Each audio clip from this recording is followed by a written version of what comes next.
ప్రతిపక్షాన్ని బూతులు తిట్టడం, వారిని మానసికంగా, శారీరకంగా, ఆర్థిక పరంగా హింసించటం, అదేవిధంగా అప్పులు తీసుకొచ్చి పంచడమే పరిపాలనగా తన కుటుంబాన్ని చట్టాలు రూపొందించే శాసనసభలో ఏ విధంగా అవమానిస్తే అన్నిటిని కూడా తన పంటి బిగున భరిస్తూ చేయని నేరాన్ని మోపి వ్యవస్థను ఉపయోగించి 53 రోజులు జైలుకు పంపి మనందరినీ మానసిక క్షోభకు గురి చేశాడో మనం చూసాం.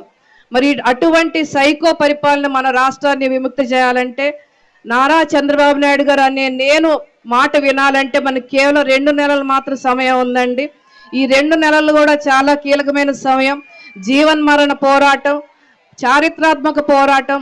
ఆ పోరాటంలో భాగస్వామి మనం అందరం కూడా చరిత్రలో నిలిచిపోయే విధంగా పోరాటం చేద్దామని ప్రతి ఒక్కరు కూడా సైనికుల్లాగా, ముఖ్యంగా జనసేన పార్టీ సైనికులు, అదేవిధంగా తెలుగుదేశం పార్టీ సైనికులందరం కూడా పోరాడి ఆ ఉన్మాది పరిపాలన అంతమొదించే వరకు కూడా విశ్రమించకుండా పోరాడి మళ్ళీ చంద్రబాబు నాయుడు గారిని, పవన్ కళ్యాణ్ గారి ప్రభుత్వాన్ని రాష్ట్రంలోకి తీసుకురావాలని కోరుతూ సెలవు తీసుకుంటున్నాను. ఈ ఎన్నికలు వచ్చే లోపల వాళ్ళ ఎమ్మెల్యేలు, మంత్రులు ఆ పార్టీలో ఉంటారా, బయటకు పోతారా ప్రజలకి తెలియని పరిస్థితి ఉంది. కాబట్టి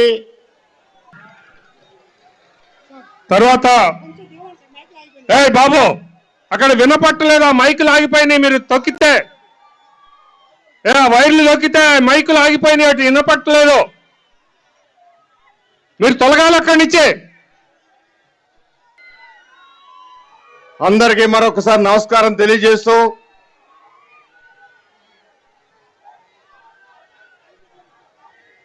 ఈ రాష్ట్రాన్ని, తెలుగు జాతిని ఉమ్మడి రాష్ట్రాల్లో ఒక తండ్రిలాగా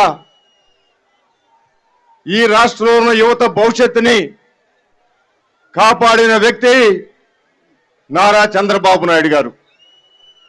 నారా చంద్రబాబు నాయుడు గారు